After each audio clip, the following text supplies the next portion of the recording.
The Wisdom of Sirach, 5th chapter, starting at the first verse. Set not thy heart upon thy goods, and say not, I have enough for my life. Follow not thine own mind in thy strength, to walk in the ways of thy heart. And say not, who shall control me for my works?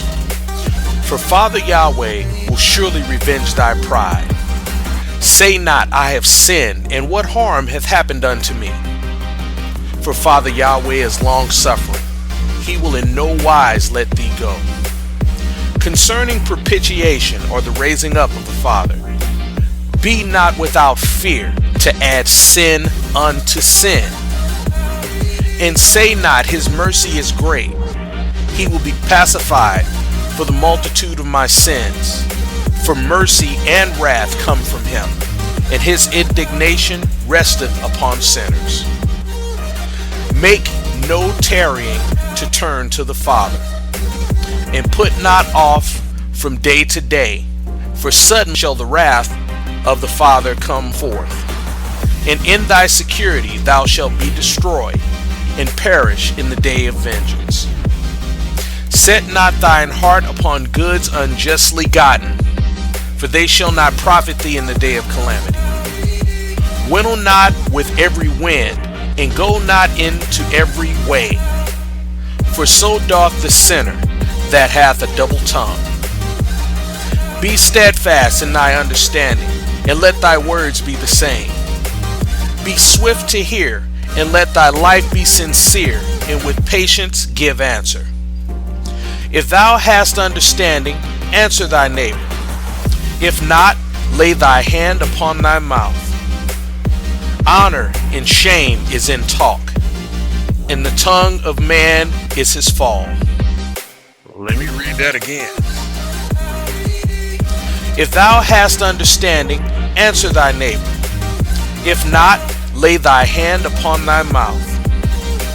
Honor and shame is in talk, and the tongue of man is his fall. Be not called a whisperer, and lie not in wait with thy tongue, for a foul shame is upon the thief, and an evil condemnation upon the double tongue. Be not ignorant of anything, in a great matter or a small. Peace be unto you, brothers and sisters. Peace be unto you. There's just a lot of scripture out there on the tongue, and the power of life and death is in the tongue. So basically, you've got outright lies, you got half-truths, and you got double talk. And all of that is aimed at getting some material something. You see, you've got to understand something.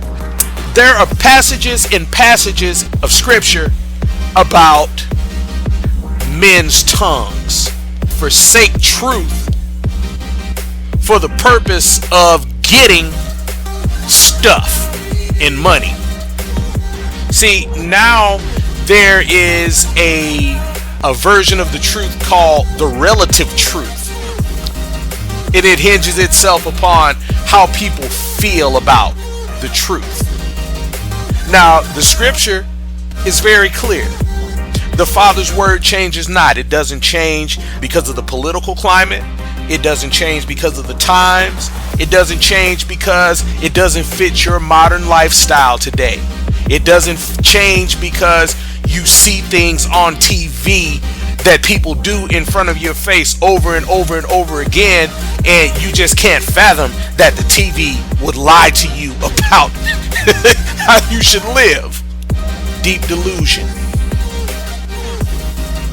So now we have this relative speak where if the president says that something's okay, or if you see 10, 15 people out in the street doing something, you think it's okay, and we've forsaken the scriptures.